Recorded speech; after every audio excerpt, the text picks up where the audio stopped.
Plus, Ultra presents The Grey Lodge, Friday Night Gnostic Mass, Star Woman and Other Powers, Arc Null. So basically, if you were expecting speculative economies, that's postponed next week. Not my topic. I totally did that for I mean, I did that for Solar. I did that for Matt. I did that for all the other ones. I did not choose speculative economies for myself. It was literally so I could learn something. So I could not carry a space for 90 minutes on speculative economies, nor would I want to, really.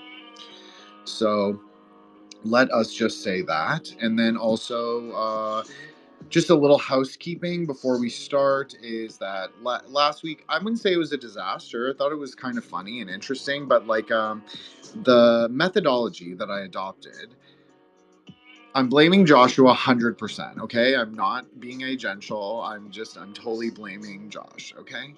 But in reality, we have our tendencies to be both extreme. So then I think what happened is he told me it was good. It was good advice, but I took it in a very extreme way. And so I don't think he meant that I shouldn't appear at all. I think he was saying, just don't appear as much. And I was like, oh, but I took it in totally the way that I completely removed myself from the middle of the recording, which was really weird and awkward. And I got several messages asking me about that. So let me just say, I apologize to all the brothers, and I was in a bad mood. And so, but it had nothing to do with anyone. It was just the circumstances, and honestly, I was a brat. And it is embarrassing in a way because now they go up on YouTube. So, but you know what? It is what it is. It's part of our story, right? Like, we've written a story together for over a year almost. We've done amazing, incredible, there's not even enough adjectives that I currently possess, we'll say, or grasp at, to describe how incredible it is that we have done a speculative ontological sort of metamagical working for over a year. It's pretty incredible.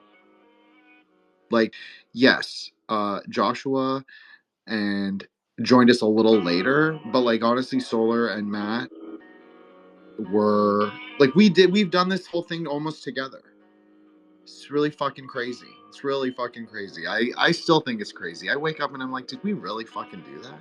And then Matt built us a beautiful website, very keynote. And you can also listen, very interestingly, you can listen to Threshold Saints, they're embedded on the site with the host. So you can hear me speak to them, and often for the first time. So, well, in the case of Joshua, it really was like him coming on my show, and we were kind of just speaking for the first time. Matt, of course, I have already spoken to many times, but it's still different, right? It's a different dynamic. So it is really interesting to have done that. And then they're also listenable on the site. So, if you want to listen to Threshold Saints, you can listen to Threshold Saints. Obviously, I'm Jin the Ninja. I host a show called Threshold Saints, of which all there's really the four, we call them the four pillars. So it's me, Matt Murrah, Joshua the Branch, and of course Solar Exile. So I was thinking about this, and I was like, this is kind of funny because we're like a 4-spot pattern, and there should be a fifth, the fifth is obviously you guys, the audience, the lodge, really. So it works. It's like I'm relatively good. Matt knows I'm pretty good. Matt wouldn't fuck with me if I wasn't any good. Neither would Josh. Neither would Solar. Let's be honest. He'll say he doesn't know Kabbalah, but if I was doing some shitty workings up here, he'd be like, nah. So, but yeah, I think so. There's the four pillars, the four boys, right? We all fit into the archetypes actually kind of well. It's just not the typical archetypes, but we actually fit into magical archetypes. So I just thought, why not go through them? I didn't obviously know that it was going to be more of a Spartan space, so it was going to be more of a bit, more of a joke. But you know what? That's okay. We'll still do it anyway. We've got Matt here, we've got Josh here, and I'm going to let Josh say hi and plug himself before he has to go really quick. But I just want to say, yes, the four pillars, the four boys, do actually represent magical archetypes. So you obviously have me. I'm obviously the daddy. Joshua is obviously the grandpa. Matt is, I won't call him we'll call him the prince. Matt's the prince, and Solar is obviously the uncle. So we've all we all have our niche roles, like our magical archetypes that we can fulfill. So it is kind of interesting.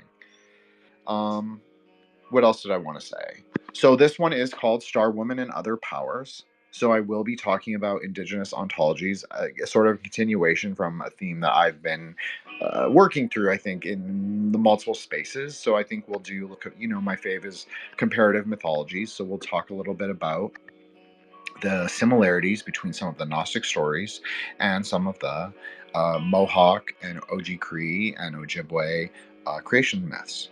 And I also think someone actually requested this. I honestly don't remember who. Someone told me that they would love to hear me speak about this. I honestly cannot remember who it was. But I'm doing it, so here you go. And obviously, it's not me alone. This is a metamagical space. I'm joined by my brothers, who I deeply care about, and both here and not here. Let's just be clear. And that, of course, includes Mike and Joseph, because um, you know what? For however much the panel changes in terms of like number or form, we're gonna try really hard to keep it like so it's stabilized. Like the foundation will always be stable within the four. So, regardless of who comes and goes, but I will say to report something that is quite sweet. Uh, Joseph took, or they're going to, some kind of cool Brooklyn gallery thing tonight. So they're actually together, and they might hop in. We'll see. And obviously, Solar is a workaholic, which is fine because that's his kind of role in like the four pillar system. We can say is that he is the logistics guy. He knows things I have no idea about, as Matt knows, because I had to, explain myself. But so if you want to check us out, True Grey Lodge, TRVE GreyLodge.com. You can see Mr. Matt Murrah's brother Matt Murrah's, really brother Matt Murrah's amazing work and his many long logged hours into making that. So thank you so much. We have a lot more coming, guys. It's kind of happening. So, it's cool. We'll see. We'll see. We're taking it slow, every one day at a time, but we have ideas. We've got all four of us big dreams. So let's see what happens. Let's fucking go. So I'm gonna let brothers them introduce themselves. Obviously, thank you everyone from the lodge who came and everyone who's obviously listening and recording. Yes, we are still doing kind of like white boy rap, hip hop. I'm into it still, so we'll just keep with that aura for now until I get tired of it, like with everything, and then we'll switch. So that's pretty much. Oh, okay. Quick room shout outs. I'm going to bring Seth up. Seth is obviously not just a logi, but also I'm training him to be my evil apprentice. I'm just kidding. No, but he is our little buddy, and him and Matt are close to the same age, so it's like I think it's good. I listen to the Zoomers and I learn things. Shout out to Rom too, especially because I will say, Rom gives amazing advice. He did like I don't know what it is called, Rom, like Ashtalisha reading. I don't know, but it was like a sun sign kind of reading, and I was like, "Fuck, this is like he's clocking me." I can't run away. And also, I apologize for quitting the group chat as well for a few hours last week. Yeah, I'm a runner. I'm a runner and a fighter. So I was going to actually wait until Joseph was here to say something in kind of response to something he said last week, which he said his astrology teacher likened a Sagittarius to a pig. I didn't love that, to be honest, and it's not because I dislike Joseph, but I do think I don't think that's a good archetype to describe Sagittarius, and I'll tell you why. A Sagittarius is really much more likened to a wind horse. You've heard me talk about this a little bit before. Wind horse is obviously not an external being, but they are the sort of the forces of the winds or the airs that open the channel so you can recite mantra. But if you think of it, you can think of it like a pack of wild Mustangs crossing the plains of Tibet in like a valley with thunder rolling across the plains. It's very wind horse energy. So, as someone who rides, as some of you know this, and if you've ever ridden before, you'll know horses are very like this. They're very fight or flight. In fact, it's usually both. It's usually a bit of flight and a bit of fight. As you may or may not know, I'm quite like this too. So I would say my archetype is truly much more horse-like. And not necessarily in the way that implies, but I'm not oblivious to the meaning either. So yeah, we'll just say that for tonight. But I want to say that is that it is much more horse-like. And so if you see me fight or flight, it's not out of anger usually. Maybe in the moment, but it's not really like that. It's much more insecurity, really. It's just like it's pressure now, right? It's pressure. You have to we're on YouTube, we're YouTubers. I didn't really expect this for myself, for my career, or whatever podcasting is, to be honest with you. Like, these were supposed to be speculative spaces that like kind of faded away into the aether wave, but it's not really fair. It's not really fair to the boys. It's not really fair to all of us that have, like, not me, I'm talking about all of you who've like put in the hours. And not only this, but we've archived like a lot of interesting Kabbalah, like a lot. And you know that I think I rectified the tree. So obviously I feel proud of myself, very proud of myself in a way. But it was obviously all in synthesis, as we always say. Magic is real, haha, keck.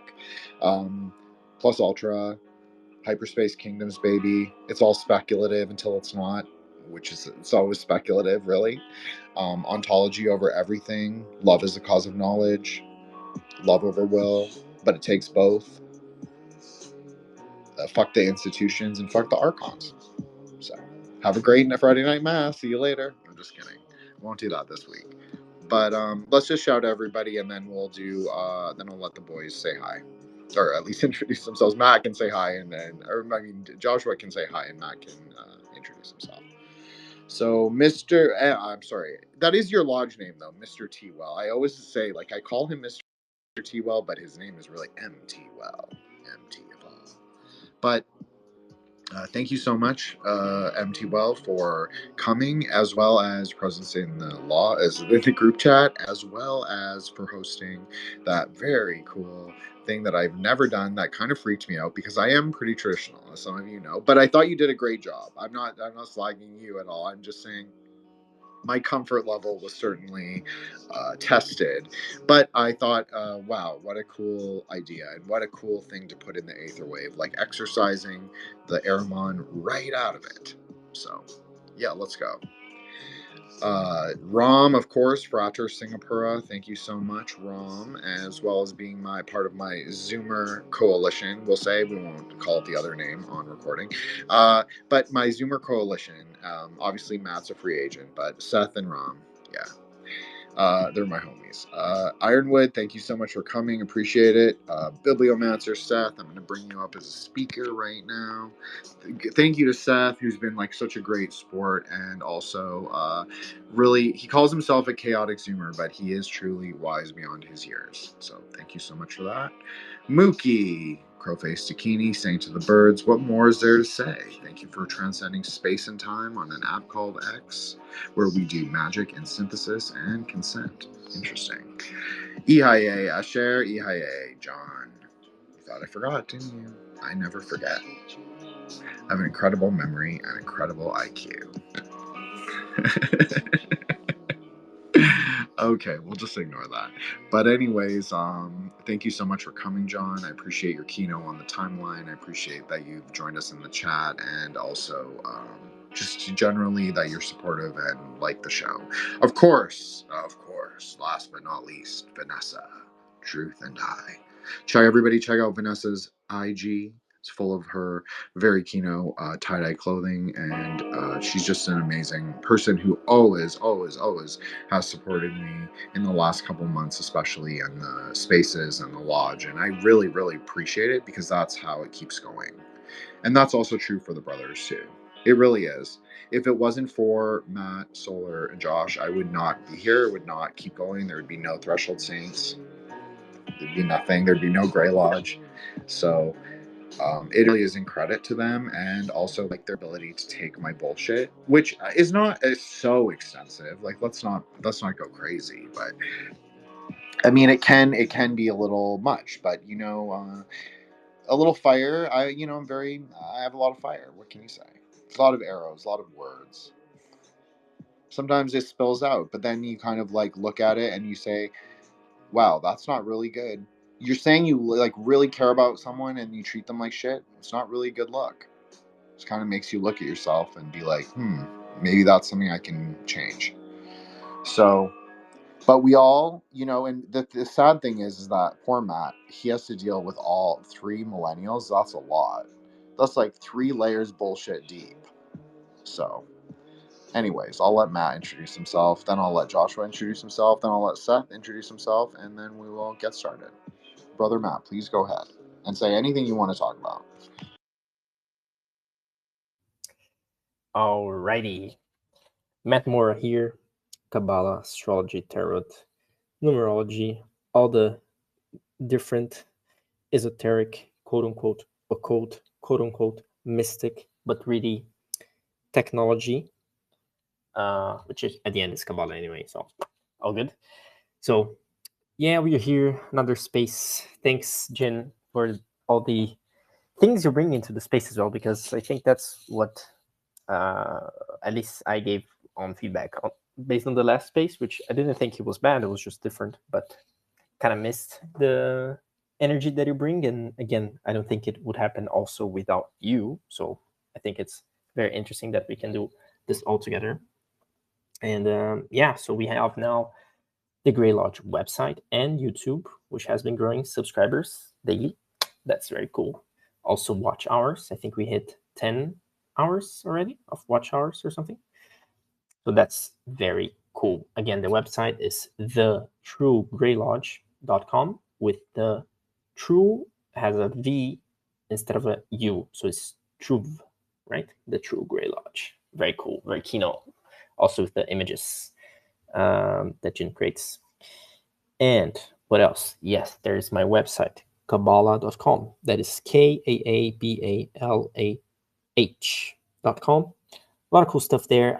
I'm not promoting it that much because honestly, I'm thinking about just rewriting it for the 10,000th time because I like changing the tree, but it's cool.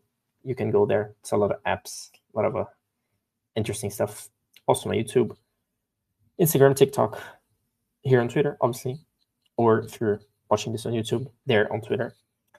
And yeah, I think this is it. Yes, let's go. It's gonna be a cool space. Okay, Mr. Josh, Brother Joshua, Brother the Branch. I won't even give you a funny name this week because you already have enough names. Why don't you introduce yourself? Hey guys, I'm actually with some friends right now, and we're on our way to the mountains, so I won't be able to really join as much as I'd like, but I will be listening. And I just wanted to shout out Matt. Thank you so much for your hard work here lately, and Joseph Reed also archiving, and of course Jen. He's been putting out a lot of stuff that I've been enjoying on Spotify. Go check him out on Spotify. Threshold Saints, a lot of fun episodes. But anyway, it's a pleasure to be here as always. Shabbat Shalom. Thank you so much, Joshua. Also, Seth, little buddy. I call him my little Naga. I think it's adorable. Anyways, well, Seth, why don't you introduce yourself? Tell anyone about any projects that you're working on. If you have nothing, just at least give the people like an idea of what your perspective is.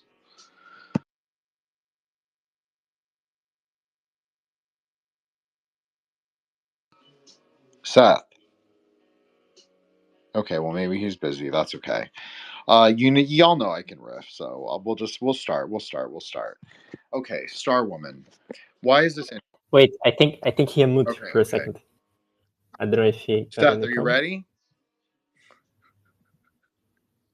Okay, it's okay. It's okay. Okay, go on. We'll go. He's part of it. I'll say, he's in my DMs teaching me about the infrared and has and all this stuff. So very cool dude. Appreciate it. Go ahead, brother Matt. I just wanted to share a story that I would like to share if we were talking about the speculative economies. But anyways, I'll share because I think it's a cool thing. And if we end up doing a part 2 on that, anyways, it's going to be afterwards. So it's not going to be that impactful. So I was thinking about, because we were going to have like a part 2 on the thing. And I was thinking about examples or whatever, like things we could talk about, because we already like said a lot. It was like 3.5 hours or something. And I was thinking about sharing practice that I do that I think I shared before, even on the last one, but I don't know if I made it that clear, the practice, or if I just like went above it. But I was thinking about it, right? And then I'll share it here in a bit. But basically, while thinking about some of the examples, maybe I'll do it like this. I'll share the practice, and then I'll say what happened and what was really cool. So the practice is really simple. It's based on the 10th arcana, the Wheel of Fortune, and it goes like this. So basically, after I became a Kabbalist, I became an avid tithe payer, right? The 10% for the Temple of God. Now, the Temple of God is who? It's myself. So what I do, the practice is, every month, anything that comes that enters in terms of money, 10% goes to a safe space.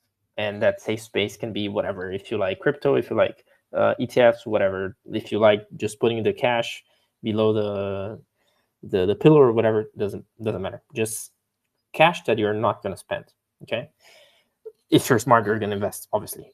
Then you do that for 1 month, 2 months, 3 months. When you reach 10 months, so you have now 10% after 10 months. Let's say you had $100 every month. Now you have 1,000. You're going to get 10% from that 1,000 that you have, and you're going to find somewhere to donate your money. Now, here's where I found myself thinking, okay, examples of what you can donate to, because it should be something from the heart. It doesn't necessarily has to be like a organization or whatever. Like, if you know someone that needs the money and they live beside you, yeah, go do it. Get the 10% from that and give it to them. It's better if you can do it like physically, as in you're there with the person. If you cannot, that's fine as well. But I think it gives more emotion into the thing, and also especially better also if you can just buy the thing directly. Let's say if someone has something that it costs the amount of money that you're going to pay, instead of just giving them the money and then possibly them using the money for something else, just buy the thing and give it to them. Okay. But anyways, you should just donate it. And then I was thinking about also another example you could do is, for example, going and giving it to artists that you like musicians or any type of artists. And I thought about that, like, yeah, what the fuck? Like, even I could do it. For example, I stopped to think, because actually September is the 10th month since the last time I did it. So I just had this intuition, right, to give this as an example. It doesn't have to be an organization. It could be like a musician or something. Then I grabbed my phone, like I had this in the shower, grabbed my phone after I left the shower, and then I saw that actually one of the bands that I have been following for a while, they had like a Kickstarter or whatever, like they had a funding thing, and they were short of like 20%, but they were just missing a couple hours to end the program. And they were saying like, yeah, okay, like this is actually the first time, we're not going to make it likely, but thanks anyway, we'll find a way, and so on. And they were missing 20%, right? I thought to myself, let me see how much it actually is, like how whatever like money this is. And I saw it. I was like, okay, let me think. I saw the amount of money that I would have to pay as the 10%, and it was basically the same amount. I thought to myself, what an interesting thing that this happened, right? Like, just as I was thinking about the thing, the opportunity presented itself. And well, voila. I did finalize the thing and so on, and they were super happy, and I was super happy as well. And this to me proves once again that abundance is not about having to you, it's about sharing it. If you have two, so meaning you have one to yourself and another one that you can share, then you're abundant. Like, it's not about having many things yourself. That's whatever. If somebody doesn't have money, but they are sharing things, and I'm saying money, but it can be anything. It can be emotions, it can be food, it can be time, whatever it is. So if you have to share, then you are abundant. And the emotion that I got from doing it was so amazing that, again, it's not about the amount of money that I gave, because it wasn't even that much. But for them, it was super interesting. And the emotion that I got now and that they got, and then it becomes like a infinite loop, because then it's like, now I'm happy about doing it, and they're happy because they're getting it, and I'm happy because they're happy, and it's like infinite, right? So anyways, I think that this was an interesting story to talk about in the economy stuff, but anyways, here I am while it's still fresh in my memory. Yeah, I think this was basically the story. You're not wrong, Matt, though. You're really not wrong to bring up the economy story, because this is what we had planned, obviously. I said this on Monday. We were doing speculative economy. So this is not wrong. And even my story, like the way I was going to frame it, was going to be as the sort of intro for the speculative economy space. Because there's an idea that is very similar to the Gnostic idea. And how is this anything to do with material reality? I know Seth is thinking, Jin, get to the fucking point. Like, what does this have to do with what Matt's talking about reciprocity? But it's the fundamental sort of cosmological key to understanding what Matt is saying from a more, you could say, indigenous ontological perspective. But it's obviously similar to what we talk about as a speculative Gnostic space. So okay, so I think we got Seth back. So before I launch into the rivers and the lakes, as it were, Jung-Hoo, maybe we'll let Seth say a couple words. Seth, what do you have to say? What's good?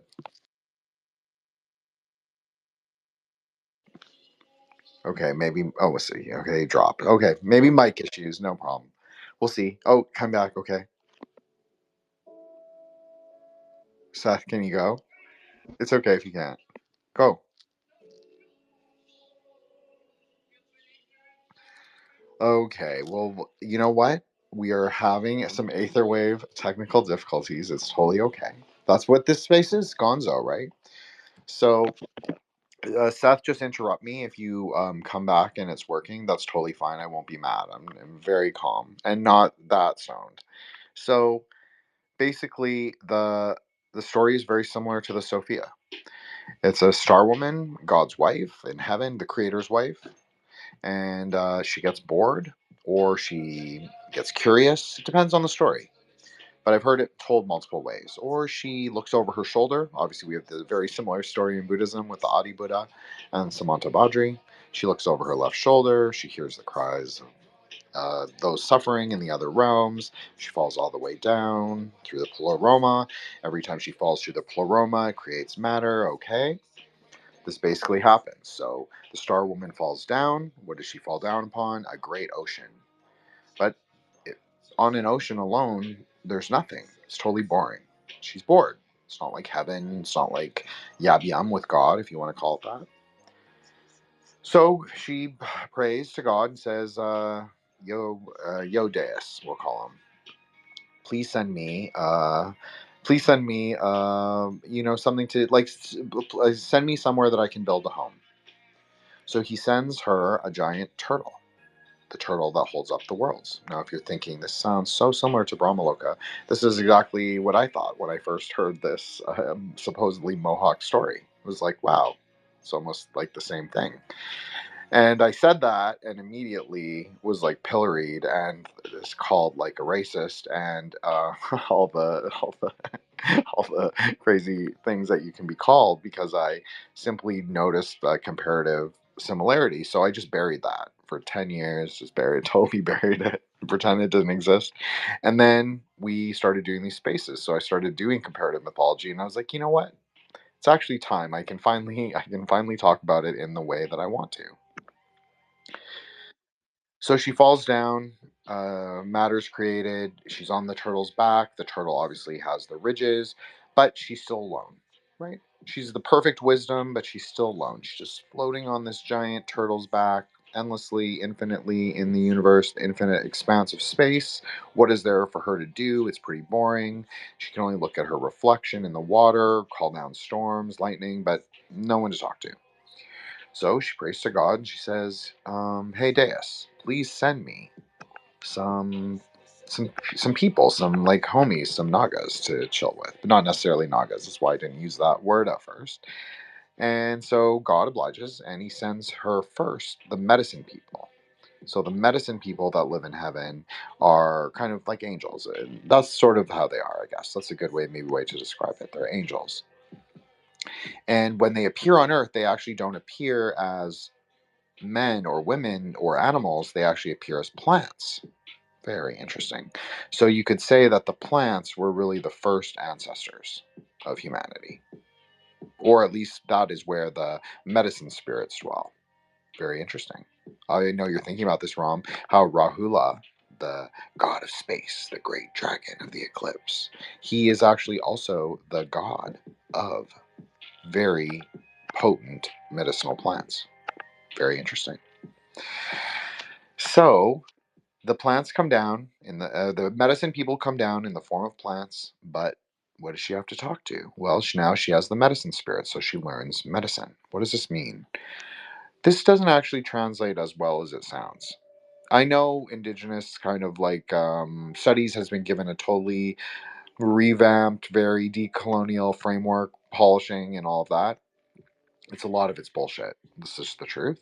It is a lot more to do, like the actual story is a lot more interesting in and of itself. So to call it medicine actually biases it in one particular way. It sounds like it's a curative. But if you understand indigenous medicine, it's predicated on clockwise and anti-clockwise or counterclockwise.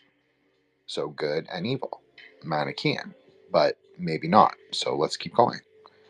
So she learns all the medicine there is to learn from all the spirits of all the plants and all the medicine spirits that appeared on the turtle's back. Now she has a garden, but she's still alone. So she begs to God and she says, "Hey, Deus, get me preg right now." You know how women are. So basically, God makes it rain, and through the rain, she becomes fertile. She becomes imbued. Why is this important? Because it is like sort of the ultimate act of God to give the rain.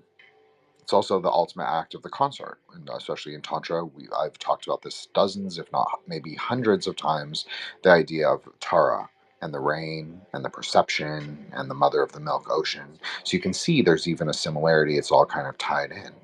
So she becomes pregnant from the rain.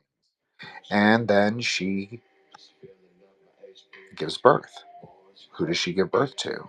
Well, she gives birth to all the humans, all the people, the first peoples and the last peoples. It's exactly how it's described. And the first peoples and the last peoples, they ate of the medicine spirits. So they eat of the garden. That's fine. But they're only small. They're only the size of clay figures. And as a mother, she actually aspires more for them.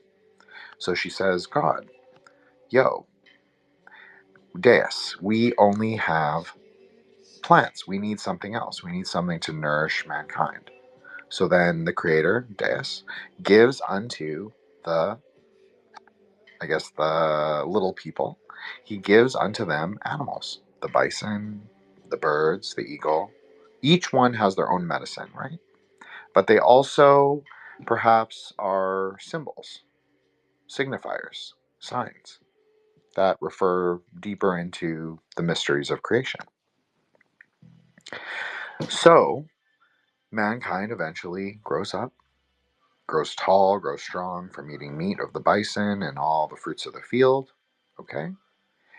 So the mother is now happy, she's satisfied, she's completed her divine mission, and but she's still bored. So one idea is that she cries, she starts to cry. She starts to cry for her lost life. And when that happens, the world floods. And when the world floods, it is kind of a reset. Or you could even say a second turning or another turning of the wheel, just like we often talk about, because this is obviously, whether we consider ourselves Buddhist or not, obviously I am, so I say we are speculative Kalachakrans, but for the space, we definitely all are.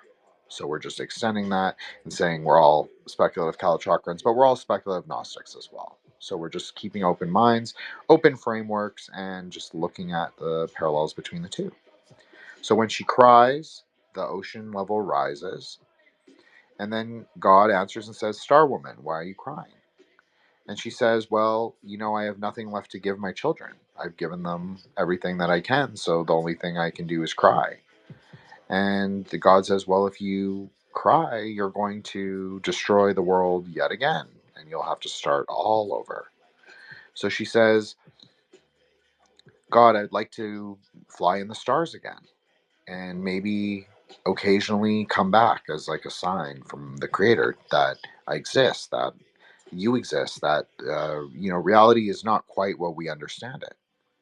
So different myths, obviously, different peoples, like that whole region, Eastern region complex, they interpret it in very different ways.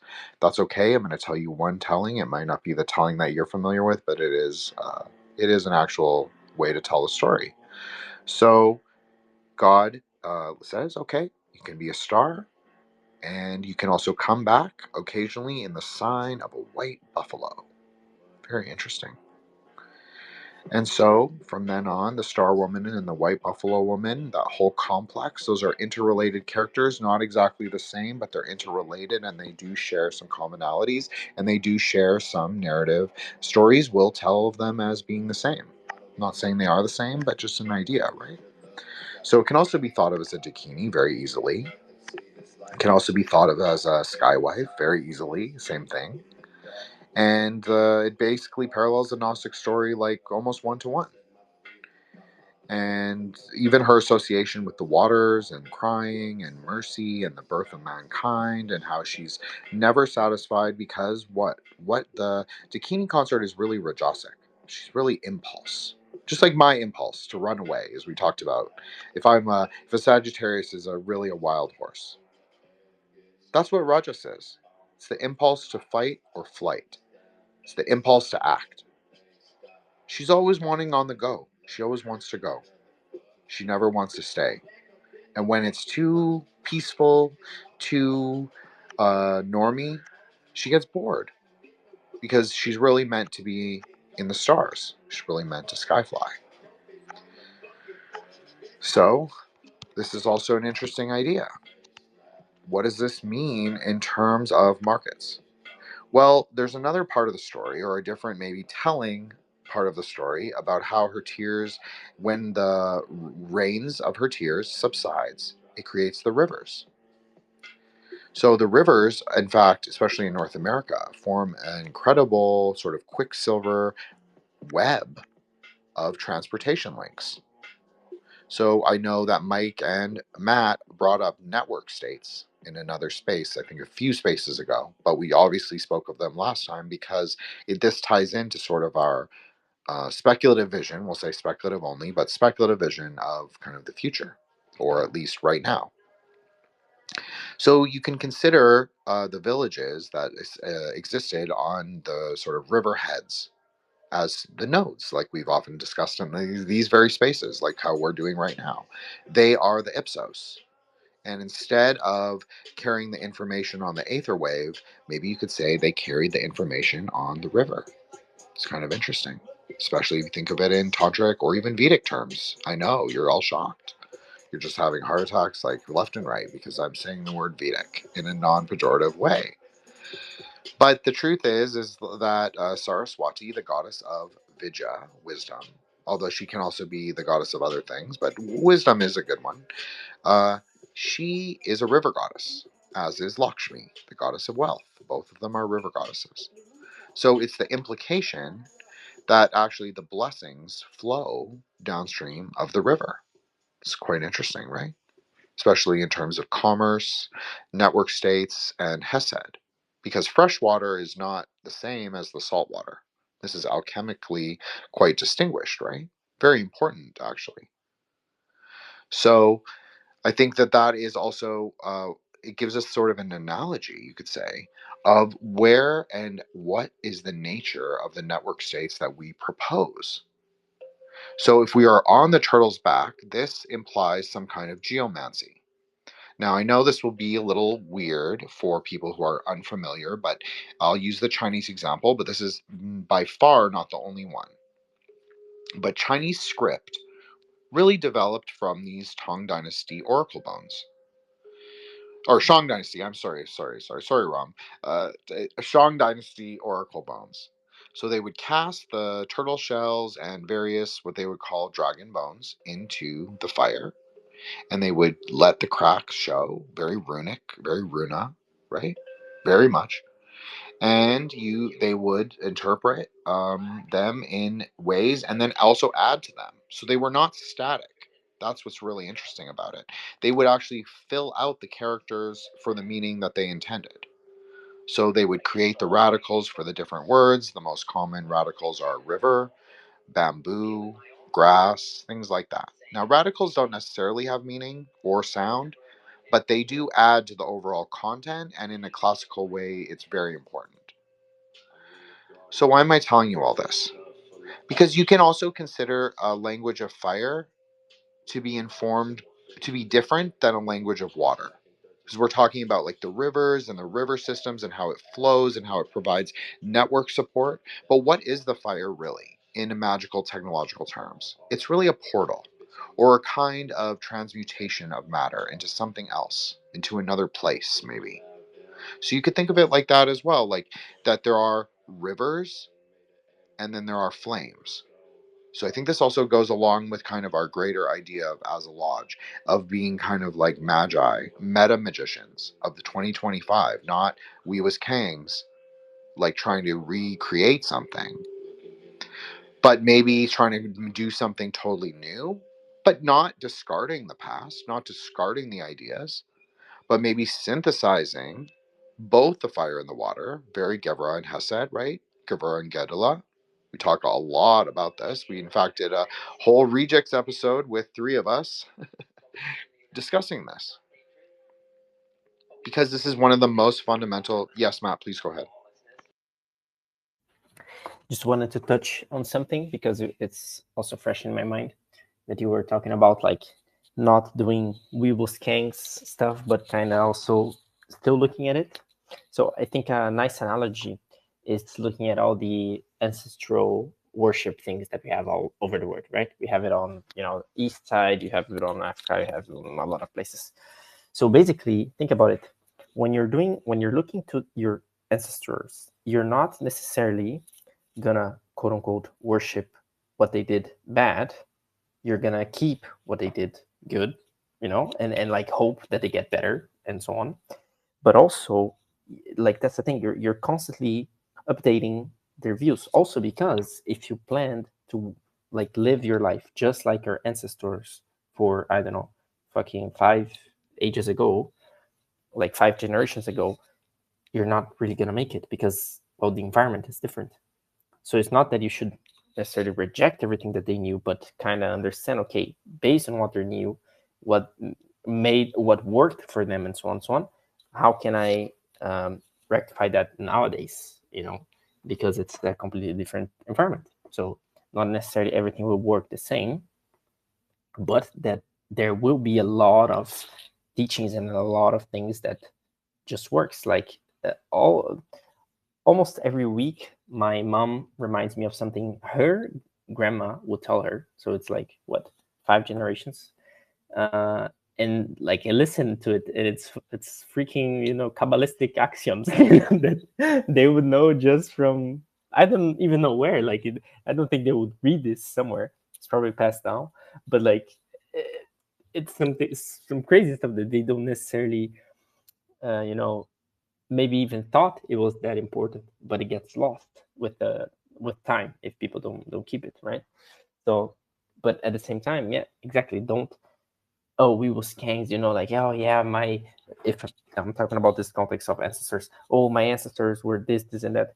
Yeah, whatever. Who the fuck are you nowadays? Like, if you're not nowhere near close, that it doesn't really matter. Like, literally, it didn't change anything.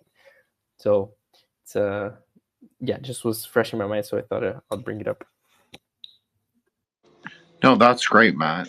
That's exactly. I mean, that's the truth, right? Like, you're not your ancestors. I'm not my ancestors, and no one else is. We don't owe them reparations. We don't. I'm not talking about BLM, all that shit. I'm talking about like we don't. You don't. This is one of my problems with modern paganism, and people can get mad at me if they want, and that's totally fine. Come for me. You'll be sorry. I'll tell you that right now. I'm not in the mood. I've been saving it up for a long time, for a couple months. Everybody knows I've been on much better behavior, so, or at least trying. So, at least trying. But the reality is like I think the ancestor worship stuff. I mean, Can it help you? Sure, it can help you. That's great. That's really nice. I'm really glad about that. But for real, I think that people get way too fixated on this idea, and I think it becomes a lot about ghost worship at the end of the day. I'm not saying don't do it. You know how I am. I'm very do as thou will, kind of like, especially when like when we're doing these spaces, I never try and tell people what to do. I don't even say it's my advice. It's not my advice. It's not my fucking advice. Don't listen to me. But it's just an observation. It's a speculative idea, right? I just think that people get very fixated on ghost worship. Obviously, I come from a ghost worship culture, as does Rom. And so it's just like it's easier to sort of see when like people go way overboard with it and saying like, oh, you must worship all the ancestors. Well, you don't have to worship the ancestors like in like you can just go give them cigarettes once a year and that's totally fine. It doesn't have to be a huge ritual production every time. That's all I'm saying. Yes, Matt, please go ahead. Yeah, also a lot of people have this like weird idea that for some reason if the person went to the other side now that they are better or whatever, well, not necessarily. Most likely they're going to be exactly the same kind of person now that they just have more consciousness or they have more access, but they also lost some things that they could do while here, and that's a lot of the reasons why the worship even makes sense, as in the worship with like giving things, and right, because you're like literally giving things that they cannot get from there, so you kind of exchange both. But if I'm talking about what I personally prefer to do, not saying, like Chin said, not saying you should do it or whatever, but just what I prefer doing, is rectifying that on myself. Is like, again, if I came into a family, it's because I'm somehow linked to that programming anyway. So whatever problem that they had is likely going to be in my character's program as well. So if I rectify that on myself, well, first of all, if I do end up passing my genes somehow, they're not going to get everything, right? Because I already rectified it myself. And it can have the chance that it goes upwards as well. It's not guaranteed because it also depends on them. Like, again, you never know what will happen with the person after they go. So yeah, you cannot really control that. And at the same time, if you understand that, well, your consciousness is eternal, but this character is, it's temporal, it's going to end up, well, ending at some point. Why be so fixated into this specific group of people that you came this time? Like, not saying, again, I disregard and whatever. That's not what I do personally, but more so it's just, just like you should probably preoccupy yourself, if you want, with other people that are close to you, not only necessarily the blood family in this case, then yeah, do this as well, but most importantly, yourself. It's like a ripple, if you yourself find ways to get better and whatever, to improve and rectify and so on and so on, and get more light to yourself and so on and so on, it's a ripple effect. Everyone surrounding you will get it. So focus on that and not on necessarily, trying to do something for someone, even because you never know what this someone needs or wants. And most likely, if you think you do, even when you think you do, you're going to get it wrong anyway. So you don't think about it. But if the person is on the other side and you keep calling for them and so on, you're probably also like, what's the word that I want to use here? Imagine like this: you're on the other side, and you're cool, you're there. Yeah, I'm doing my stuff, and then somebody keeps calling you, like on your phone. You're like, what the fuck, man? Let me see what this fucking grandchild is like doing this time and so on. It's like at the same time you're also kind of annoying. You could be annoying depending on what you're doing and so on. So again, very it has to be serious if you're doing it, and you gotta know why you're doing it and so on. But most importantly, yourself. That's it. You're the point of your simulation, and the better you get at it, then, well, the better it is for everyone, especially those surrounding you. So completely agree with Jin here. I'm going to let Seth go really quick, but that was great, Matt. And obviously, this is the theme of like what the Grey Lodge is about rectification and also about like looking at yourself.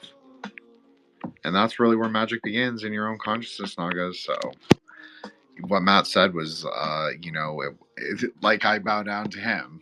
you know, because he's so young and he's like so smart already. I wish that I had been as smart when I was his age. But anyways, okay, Seth, why don't you tell us a little, spit some bars for us? Well, maybe Matt and Jin, the ancestor worship is a matter of tense, you know. So, we was kings, but what if we are kings? What if we shall be kings, like King Arthur maxing, a once and future king? Because, well, I don't know about y'all, but my grandmother is a Oneidan princess, and Oneida, the great tribe, one of five of the Iroquois nation, sheltered George Washington, Valley Forge, fought alongside the revolutionaries in our great Revolutionary War. So I am hyper American, one could say. I am a king. And all these other guys, these European Catholic wannabe trads, they're LARPing as Greeks or Bronze Age um, Philistines or whatever it is, All I could say to them is that I am of the nobility of this land. So what now? Well, it's interesting you say that, Seth, because this is obviously something I've talked about a little bit, and that I think about is like people are like, we're going to deport you to me, like some some accounts have said that. And I'm like, where are you deporting me to? Like, my family's been here since like 1600. like, like where are you deporting me to? I'd really love to know. So it really makes me laugh, and I always tell it to my sister, and we both laugh really hard when that happens, because it's like what are you talking about? Like, there are foundational people here that are just, there might not be exactly like what is idealized online, but it still exists in a way. It's like I said last week, like the fucking aristocrat thing is so embarrassing. I mean, there's so many embarrassing "we was kings" thing, to be honest. Like, so many, like, I know you call it vitalists, Seth. Like, you kind of think that we're vitalists. We're not vitalists. I mean, I'm not. I won't speak for anyone else, but I'm not like a vitalist in the sense that, like, it's not about the aesthetics for me.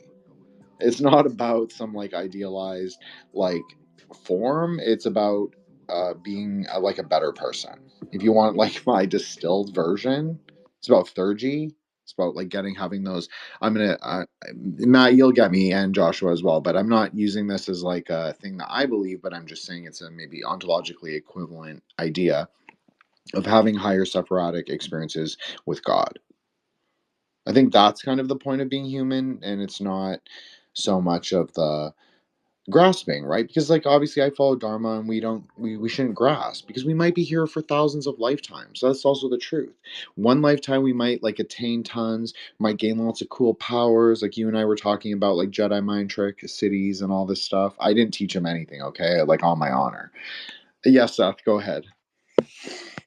Well, just like to speak to Matt's point too about like personal courage, like what are you doing now? The point he brought up in the chat about the certain sections of the old slaver class from America moving down to Brazil and sort of establishing their own like renaissance, like their own sort of Avalon in Brazil after their annihilation to the United States.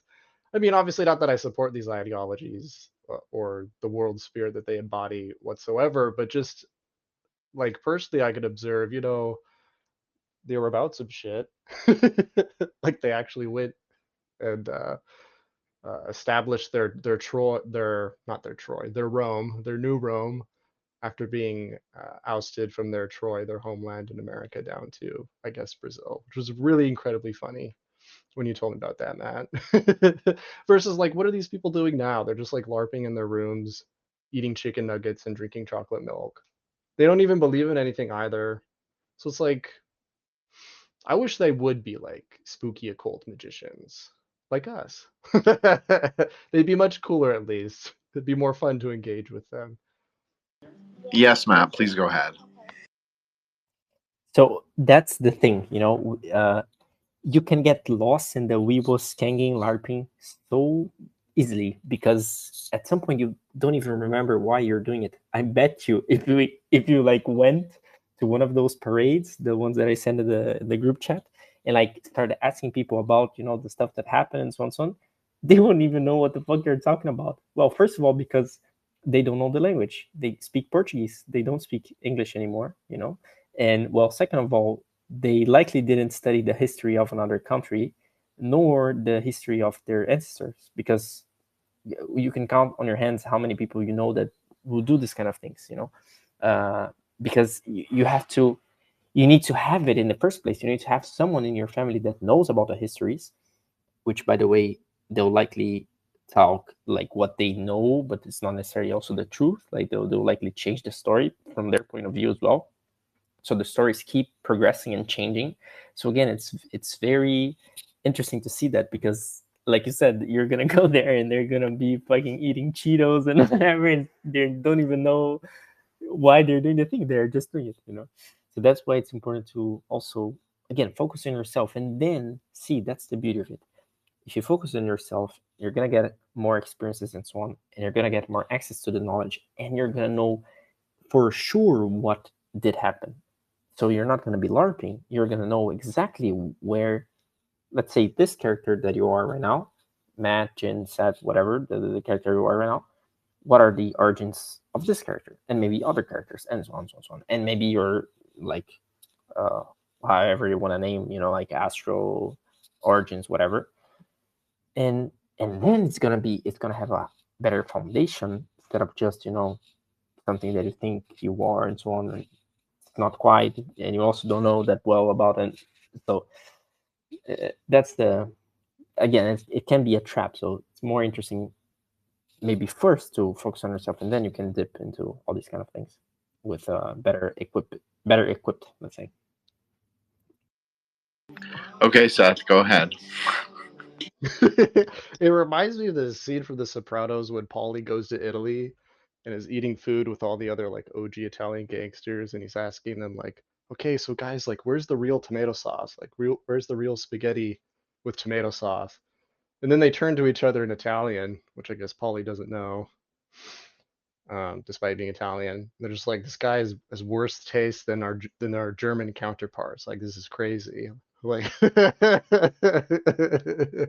like these people will go to like their original homelands and be like, "Where's the pizza?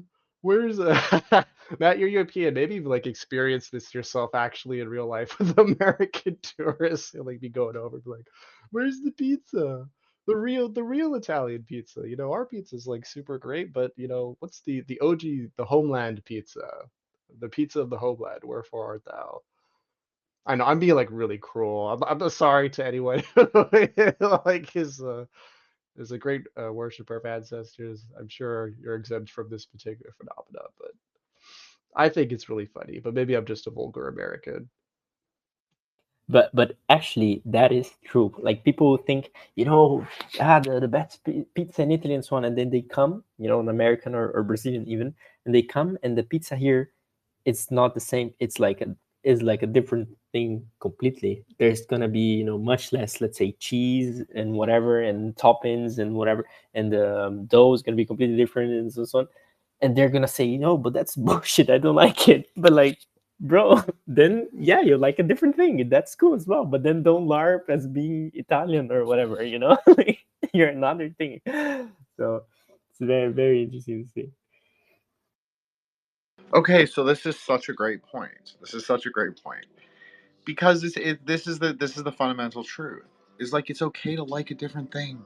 It's okay to say that, like, you know, especially like we always talk about like the new world, how important this is as a metaphysical idea. Obviously, we're not leaving like our Asian listeners out there out because we're talking about Asia Pacific really. But that's not just that. It's obviously all of Turtle Island and South America, so it's like all of it. But it's not, you know, we're just doing very broad strokes, right? So it's okay to say like, yeah, I like American things better. Like, I'm totally fine to say that now. It took me decades. It took me decades to be able to say, yeah. Sometimes I actually like Chinese Canadian food. Sometimes I do. Sometimes I even cook it. And like, it's kind of horrifying, but you know what? My grandparents fucking love it. That's the hilarious thing, is that you in your mind, you think everything should be fixed, it should be super traditional, it should be like this.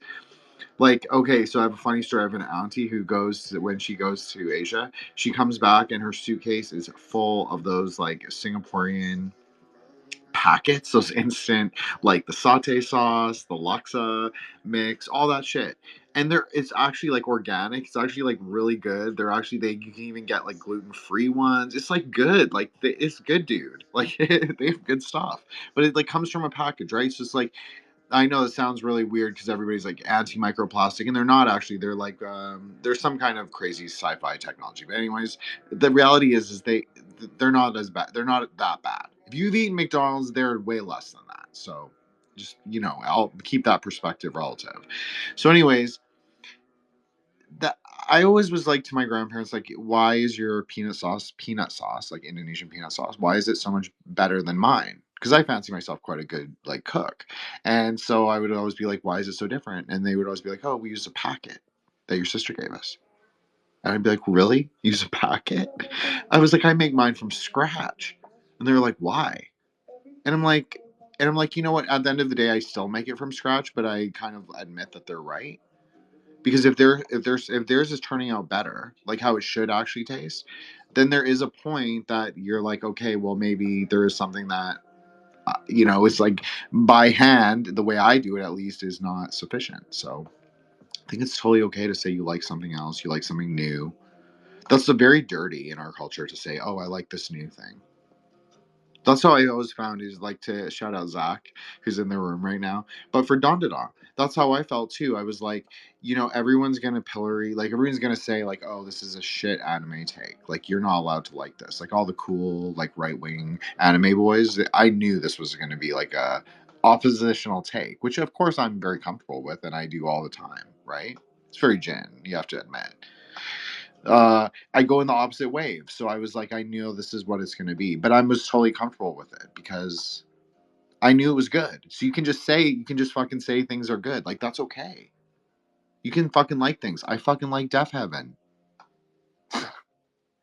I know that's like the oppositional take, but you like what you like.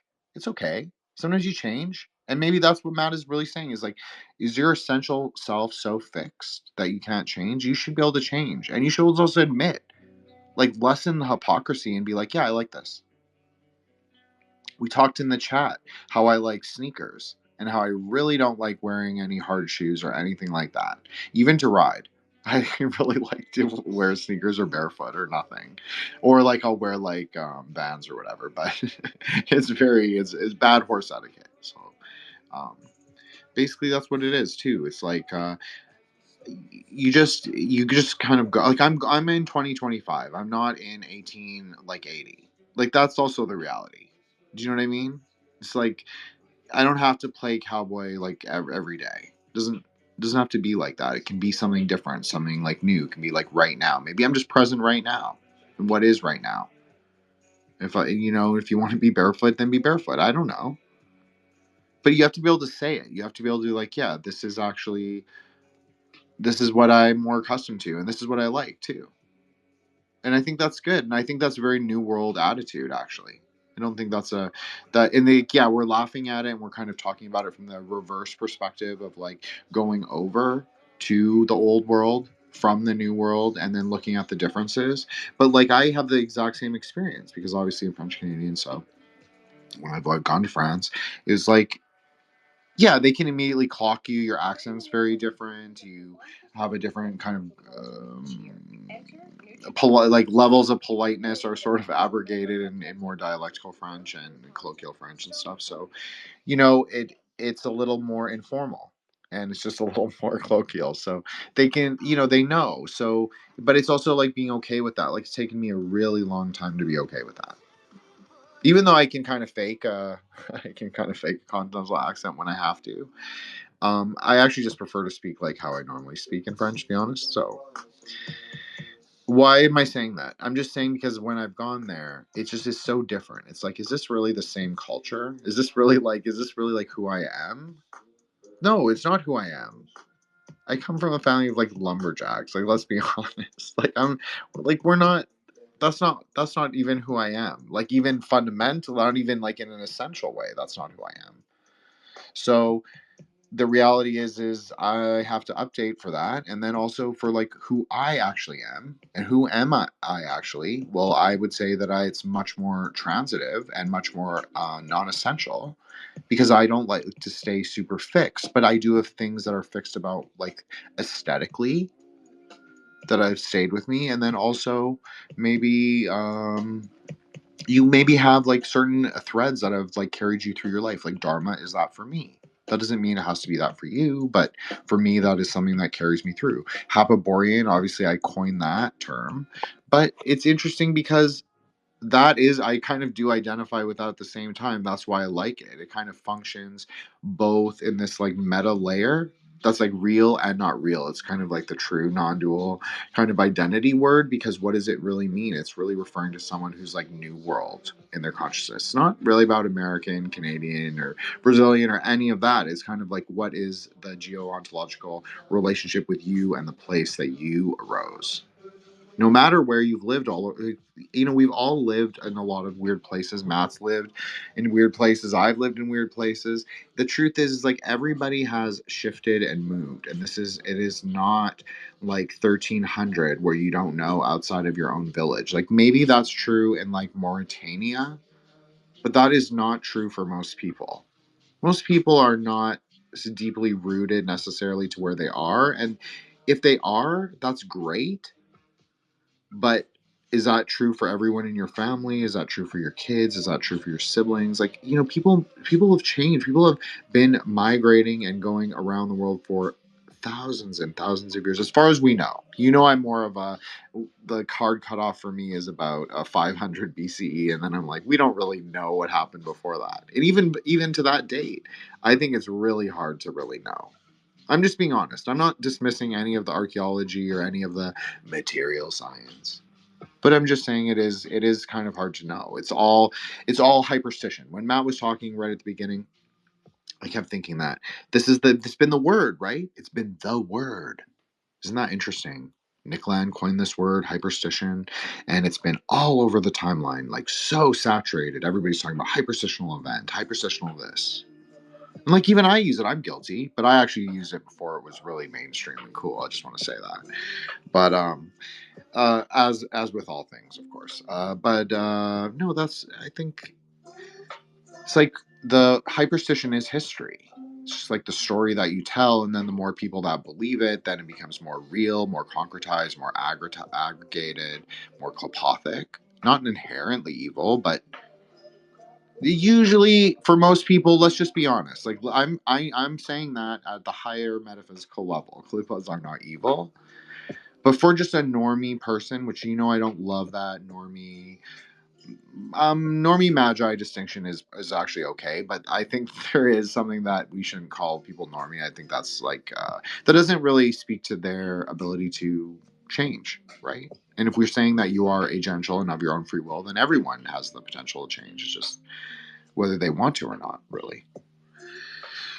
So I think that I think this is not that useful for them. I think that they need it a lot more Manichaean, and I think that's a problem. But I think so you have to say like, yeah, that probably for most people, klipas are not good because they will get stuck. It's like flies in honey or flies in horseshit. Most people are going to get stuck. Even a skilled magician, even myself.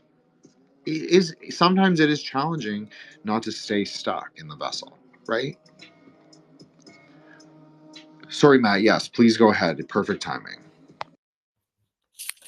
So I was actually listening to someone talking about going. So they didn't describe this way, but it was basically to Ein Sof, so the nothingness, and then but through the Clifothic tree, right? And this is let's say, a challenge that a lot of it, maybe I would say left-hand path workers will have, because they think, or rather they'll try to first go through the Clifothic tree and then like go up the tree. So you're always going from bottom up, but okay, sure, you can do it. But why would you do that if you can do top down? Because, for example, this guy was highlighting his story and so on, and he was saying like, yeah, it was kind of hard because like you go to nothingness and then you don't have anything to grasp to and so on. And at the same time, like Jim was saying, you kind of aggregate to the things there. Like imagine if I tell you, like I'm initiating you into tarot, and then I just keep saying the bad things about the cards because all of them have it, then guess what? You're gonna have that in your mind every time you think about the cards, because that's the first thing, like the first impression you were taking. So in the same way, if the first impression you have of the tree is the cliff of the tree, then guess what? That's the things you're gonna focus on. So it is, to my opinion, again, much more interesting if you can go first down the tree, so top down from Kether to Malkut, then the opposite. Because then again, if that's the case, imagine you get into nothingness. Okay, just well, first of all, you can go even further and go into Ein, but that's another story. But from there, you can just create another tree, and that's it. You know, and what is creating another tree? Creating anything. Just when I mean anything, I mean literally anything. Creating an emotion, creating a project, creating a human being, whatever it is, like planting, whatever it is, just creating something. You know, again, creating a tree. So when you are able to do that, then it's like life. The point of life then is enjoying that process more and more, you know, and having less and less issues creating things. And then every time you create it, then you can do the reverse process and then go up the tree.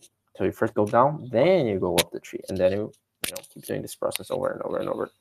So to me, that's a much more interesting approach, because also it's like easier to get a hand on, because if you're going up the tree, you're not really going to be able to go up some of the Sephiroth, like it's not quote unquote humanly possible, so you're not going to do it here. So you cannot really taste, let's say, that well, because even if you do end up getting there, when you get down to the human experience again, you cannot really translate it. But when you're doing top down, then you can do it. You know everything about the process, and then you actually get something. When it comes to Malkut, the thing happens, right?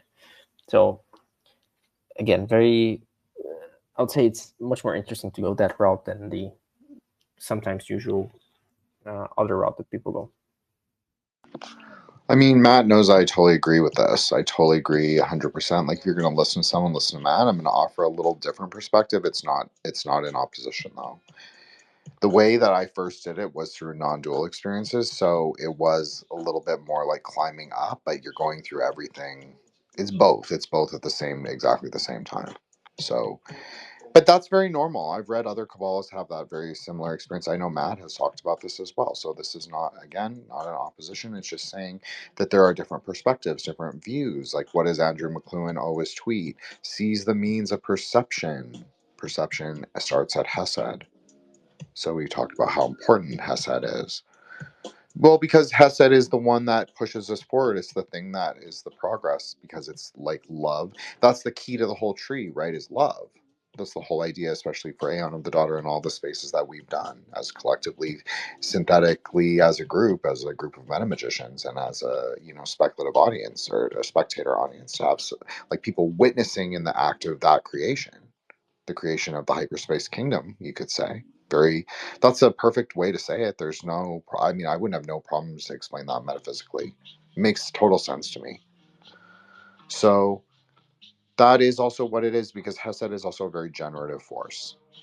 It's not that all the Sephirah don't have generative potential. Of course they do.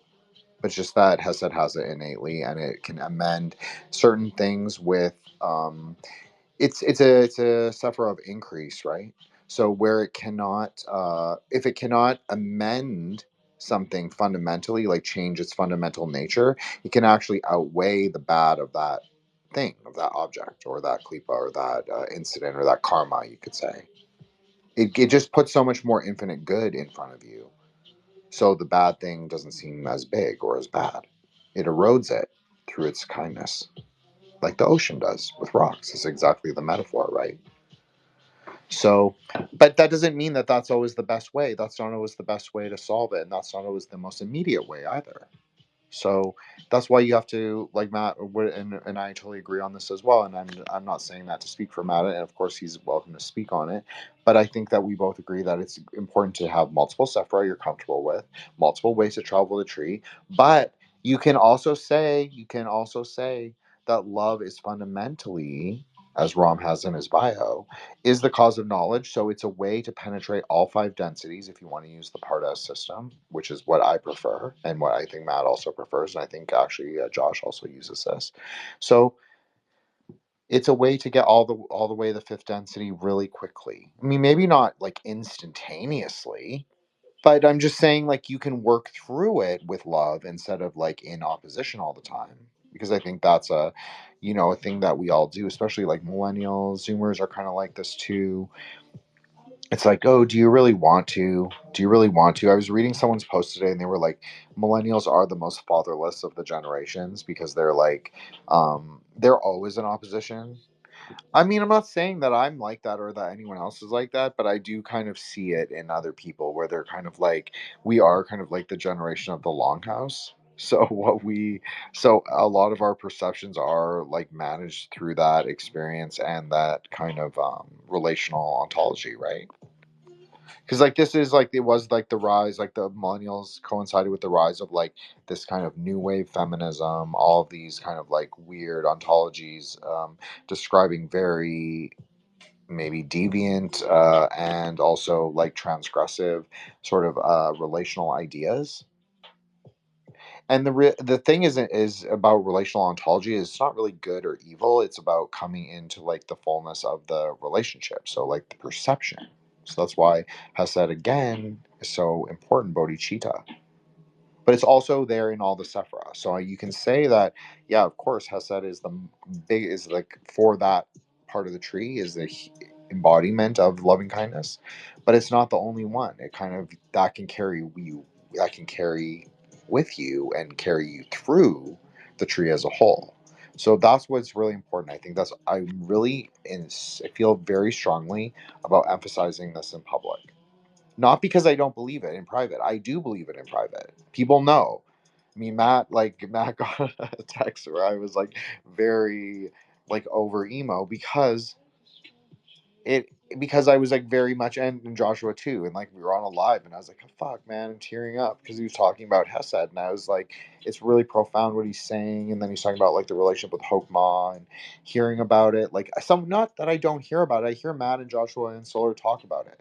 But it's fundamentally like I've heard myself talk about it the most, just simply because I've been doing it a while. And it's just I think I presented it in a slightly different, not different than the boys, but different in my own way. At first, I hear people say it more like me now. Maybe it's just my more acuteness in noticing. My perception is more refined, so I'm able to hear people more acutely when they're talking about their experiences. So I do notice people speaking of it in the same way now. But at first, I did not. So to hear someone else say it in the similar or same way is quite profound to me. Now, was I having ghost month blues all month? Yes. Is that a cope? Probably yes. But it's also not a cope because ghost month is considered to be a very difficult spiritual time for everyone. And whether it was for you or not, it is considered to be a rather rough period. It doesn't mean that it's so unlucky or every day is unlucky or you should think of yourself as unlucky. No, that's not what I'm saying. I'm just saying it's a cyclical lunar position that entails like a kind of opening of the gates of the underworld, and those spirits come forth. And but it's not like, oh my god, my house is filled with ghosts and I can't sleep. Like it's not like that. It's like I'm especially not saying that for me, but I'm saying ghosts are also, I think Matt was even, definitely he was touching on this. There's a co-creative dialectical relationship between you and the things that arise in phenomena like a ghost. How they arise is in direct relationship to your own consciousness. If your consciousness is ferocious, the ghost is going to look ferocious. If your consciousness is untamed, the ghost will be untamed. It's so easy. It's really that easy. But I know everybody likes to complicate this and say, no, it's this supernatural thing. It's this supernatural thing. Like, sure, sure. But like of those supernatural phenomena, like how much can you control? Well, you can definitely control your own mind. And even if you say it's only 50% of all things, like 50% of all phenomena is in your minds, but obviously I think it's way more than that. So let me say that. But even if you say it's 50%, that's 50%, Naga. Like 50% HP loss to a boss, that's a big deal. If you're a gamer, you understand this fundamentally. You need that, like, you need that, what's that spell? Gravity. Knocks off a full fourth of the thing. Then you do it a couple more times, then you get half HP. How much easier is that ghost going to be able to defeat? I'm saying it does matter. These things really fundamentally affect both the phenomena around us, but also the phenomenon that we experience.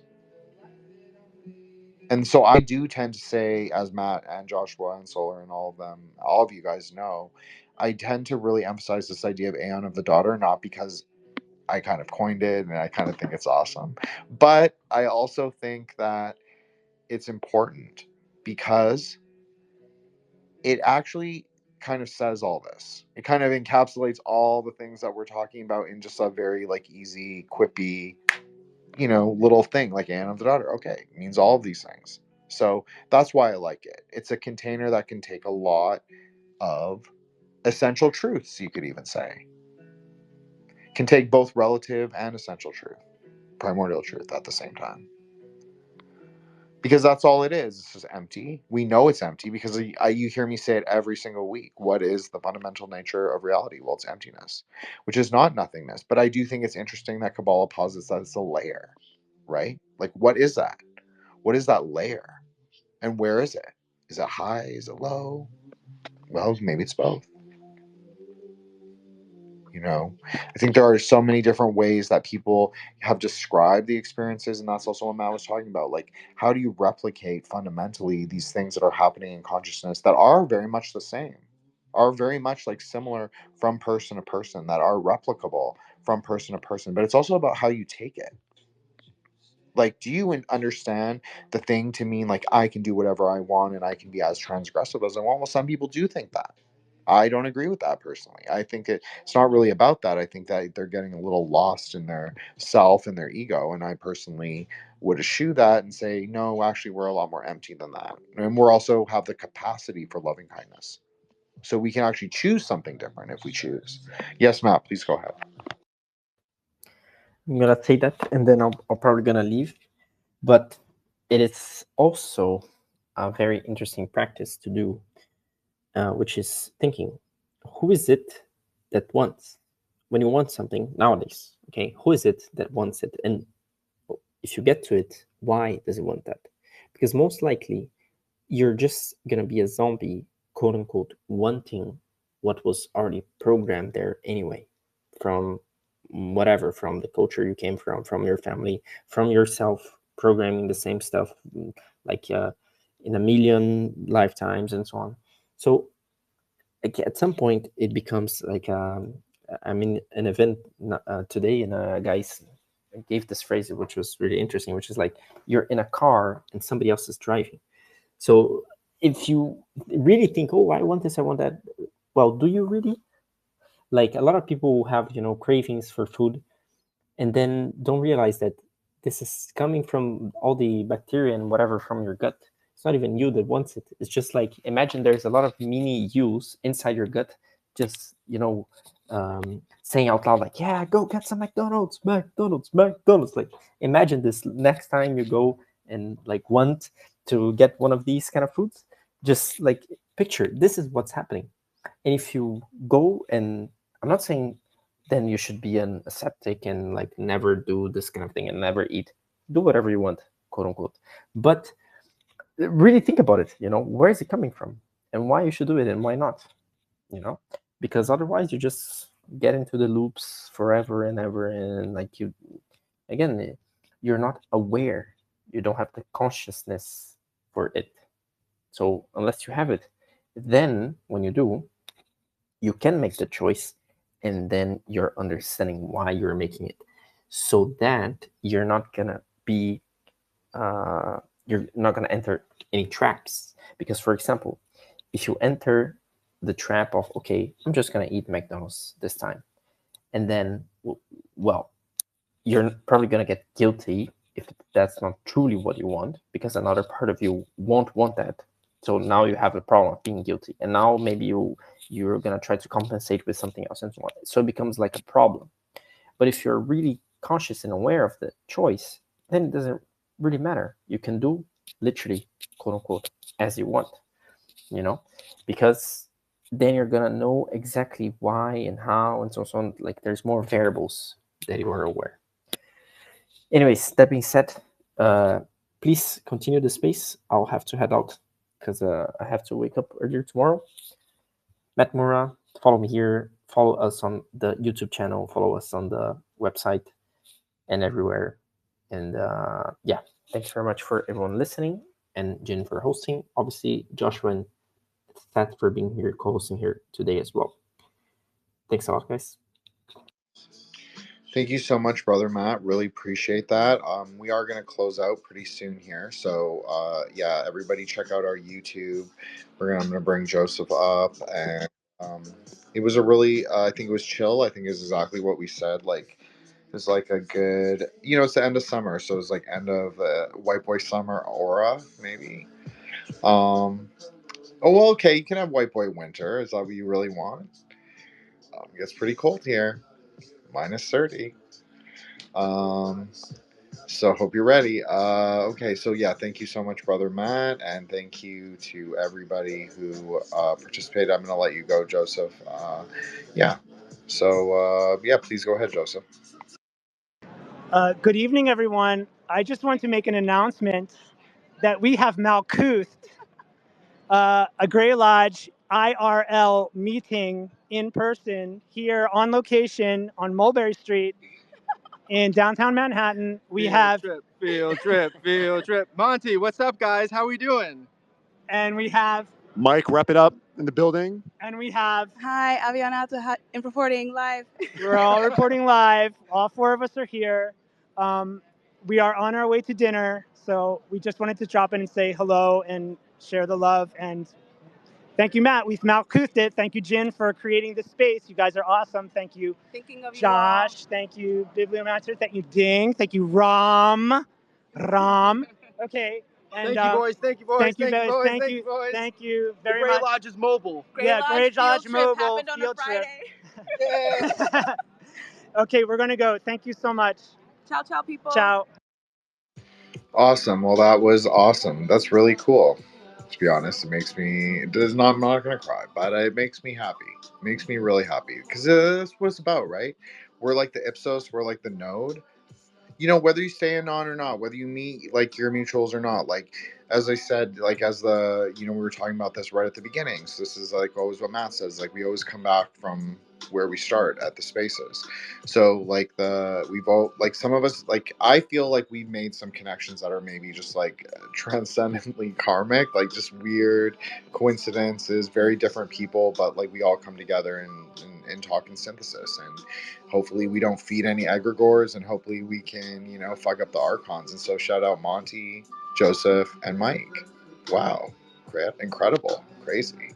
And your friend as well, of course. I'm sorry I didn't catch her name. I'm bad, but everybody knows I'm horrible with this until about 3 times in, and then I'll think of a funny name for you until I figure it out. But yeah, it's cool. It's cool. I mean, it's like it is the node of the Grey Lodge. That's what it's all about, right? So I guess I'll do room shoutouts. That's perfect. So we've got obviously our Matt okay, so he did his and I did his kind of. Check out Matt. Matt's an amazing person, astrologer, tarot, Kabbalah, of course, and just my favorite metaphysician, definitely. And then we have my buddy, Dr. William Birkin, Joshua, the Branch, veteran podcaster, my friend, and also been on Saints many times. So check us out, and also upcoming. So thank you guys. Thank you, Joshua. Obviously, you're one of our 4 pillars, so we can't do it without you. It's kind of weird, isn't it? Weird how far we've come. It is kind of crazy. Anyways, then we have Seth, my little naga. Seth is awesome. And Seth is, we really have to, I've been trying to we've been powwowing about just trying to figure out different methods maybe to help him with his job hunt contemporaneously. So, we're going to put that in the Aether Wave that he's going to, be gainfully employed in the next 2 months, 3 months, maybe 3 months max. But we'll give that for generosity. MT Well, thank you so much. Dharma Brother, Vajra Brother, Logi, of course, thank you so much. Appreciate you greatly. Future Saint, he's been on the show. Yes, it has happened. So thank you so much. Brother Dingbat, thank you so much for coming. Obviously, we love the truckers, all of them. We really do, because it really did. That was a very eye-opening event, right? The whole trucker protest. I definitely wouldn't be the same person I am today. To be honest, I'm just being honest. It made me, whether or not my politics are the same, it made me think about things in a different way. So I had to kind of evolve in my consciousness, maybe. So Sir Tim of the Tunnels, Hapaborian brother from Hawaii. Thank you so much for coming. We greatly appreciate you for transcending space and time in this crazy, crazy world that we live in, which it is really fucking crazy and so decoherent. We didn't even talk about this, incoherence, which is one of my favorite topics, but the news has been very incoherent. So thank you for that. We appreciate that. Ram, Frater Singapura, one of our secret hosts is what I want to call him, because he actually does generate a ton of ideas and a ton of things that I actually end up using for the spaces. So thank you so much, Ram, for being a source of inspiration, wisdom, and a hilarity, especially today on the timeline. Very funny. Brings back the old days, right? The old Psy War. Veterans of the old Psy War. But now we're in the new Psy War. That's just kind of crazy. So it's time to build up that prana, right? Because it's really started again. It really has. I mean, I've noticed it more and more. So ultra psychic violence, right? That's what posting is. Zach, thank you so much. Zachary Shumar is my co-host, my brother, and my friend, and also a content creator, and also a saint, and also just a cool researcher. Awesome follow. He doesn't post that much, but when he does, we appreciate it, and it's always great. Thank you so much, Zach, for coming. Al, thank you so much for coming. Appreciate you. I hope you found it interesting. This is a lot more relaxed and maybe than we normally do we've been expanding, right? We've got a bigger roster now. So we do a lot more of a dynamic show. But sometimes I like to end on the Jin riff, I think. At least once in a while. I think every time, but basically, yeah. But yeah, I mean, this was a relaxed one. This was a chill show, but appreciate it. Thank you, Mookie. Thank you so much for transcending space and time, coming from all the way from the dark forests of Germany. Saint of the Birds, Dakini, we appreciate you, welcome you, and acknowledge you. Of course, also Vanessa. Thank you so much for coming, Vanessa. Just like a incredible person, and also just a cool a follow on IG, definitely. And so check out Vanessa and her store. And I think that's pretty much it. I mean, I like to do a magic number, so we'll go for 9 minutes. 21. We'll go for 12 after. That's good Kabbalah, guys. That's a good magic number. That might not even be a magic number with my when we started, but it's okay, because it will be a number of my own will. So what should we talk about for 9 minutes? Well, I mean, why don't we bring it back to the beginning? Because I like that. So we're talking about rivers and lakes and the turtle's back and the language of fire and the language of water. Well, a very important Kabbalistic idea is that the word mem is that is the water, and that is where the word first arises. So you can even see there's different cosmologies, but where is also the word of fire arising? The word of fire is also arising from the turtle's back itself. Right? Because it takes matter, it takes plant, it takes the actual turtle shells. So it can't just arise by itself. It has to arise through this transmutational. If you want to cite Jason Giorgiani, Jason, come on the show. Solar will host and just ask his brilliant questions, and I'll just sit there So I'll be good. I'll be totally good behavior. I am. You guys act like I'm such a menace. And I'm so nice, honestly. Most of the time. But no, I think that Jason would be great. And I do think this is a fundamental question though. Is like the language of fire and water. Well, why can't it be both? Buddhism says it can be both. Why can't it be both? The word is infinite, right? So as long as it's disaggregated, does it really matter? Are we getting fixated by like who came first? We was kings. Which word is the right word? Maybe the word's always evolving. Maybe we're always evolving.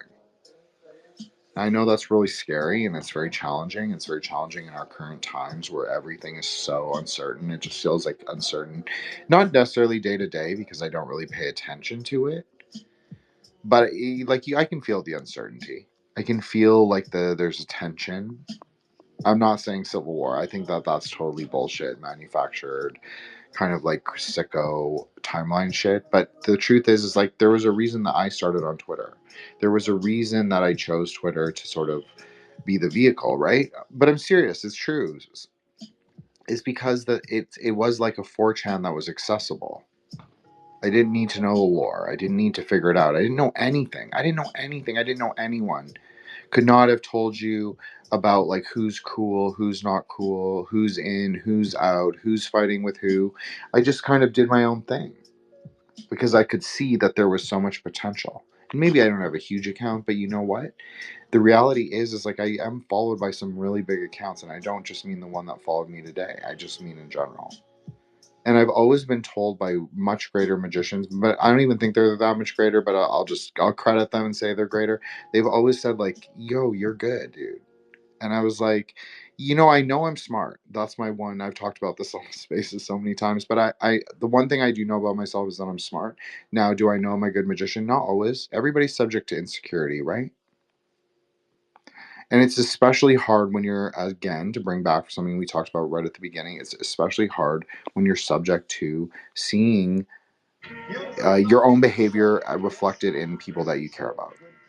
So, and then you're saying that this is the spaces are magical, right? And also posting is magical, can be at least, if you will it. So all of these things are like you're magic all the time. You're doing magic all the time. Of course, you're going to have like all these unrefined things if you're not working on it. That's one thing I've really learned is that it's utmost important for me to be doing the practices every single day, and not just 30-minute practices either. I mean, like maybe 2 or 3 hour practices. And maybe that seems like a very excessive and very shamanic, and it's not though. You know why? Because there is something fundamental about chanting the word. And there is something fundamental about having like like I'm really big into the mantra recitation. I just think it's like, and Rom knows this too. It is like the most fundamental. You want to talk about like we was kings, we was shamans. I said we did a space called We Was Shaman Kings. You want to know what the fundamental ritual technology is? It is the word, it is the flame, and it is a fucking bunch of seeds that you've strung together with your hair or string. Counting and reciting. That's the fundamental ritual technology. That's the fundamental ritual technology in Zoroastrianism, is the word chanted into a flame. So I'm not saying I'm Zoroastrian. I'm not Zoroastrian, but we do have the same practice. It's called a homa. Obviously, there's a Vedic homa. This is a very different thing. A tantric homa is very different, but it comes from the idea, though. It's a rectification, as I always say. Dharma is a rectification of those Vedic ideas that came before, because the Vedic ideas in and of themselves were not really philosophical in the way that I think a lot of people would like them to be. I think that their legacy is kind of is the hyperstition. Just like many things, just like we always joke about in the chat about Mormons and like how they kind of make themselves like they're a very hyperstitional religion, and I don't really have a problem with that. It's just like they are, and but all magic is like that. Like Telemites are like that, like the temple of the Satanic temple is like that. Like it's all hyperstitional. It's all just like who we are, who we're related to, who is our lineage. And I know it will surprise people because Matt, it talks about the importance of initiation, and obviously I have them. So maybe this is like me saying something that's like totally backwards, and if it is, I'm sorry. But I also agree with and when Matt talks about it, I also agree when Solar talks about it. I'm not disagreeing with them at all, and in fact, I will never publicly disagree with them on anything really.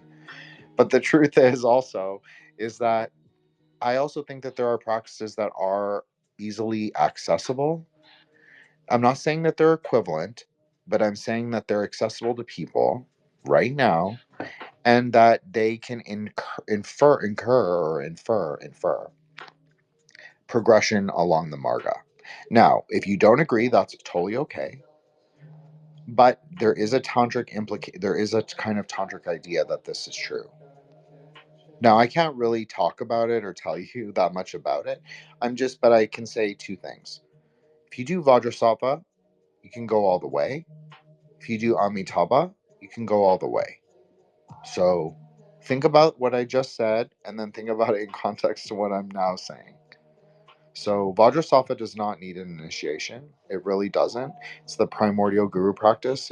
It's very, very, very important. It makes you stainless. That's the whole idea, like adamantine. And once you accomplish Vajrasattva, you actually don't need to accomplish any other practices. That's kind of one of the ideas.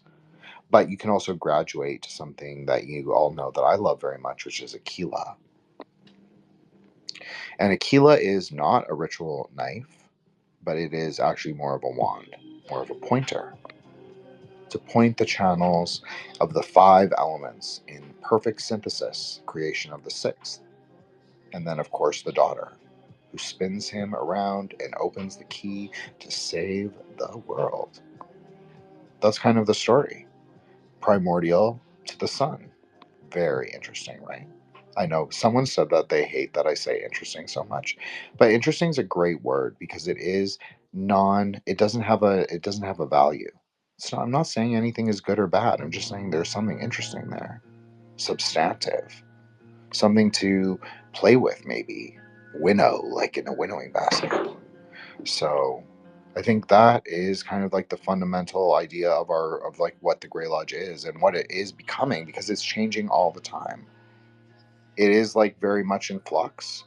We are all in flux, but hopefully like our 4 pillars will stay stable in the ether for right now, because we really like, that is what I draw strength from, and I think that is also like how the spaces are strong. And so I will tell you that what do we always say? Non-duality, bodhicitta, and emptiness. If you understand those 3 things fundamentally, you can read all wisdom science, you can understand all wisdom science, and you can perceive reality and tame your own consciousness, because love is the cause of knowledge. So with that being said, good night, and everybody be well. Peace out, my Nagaras.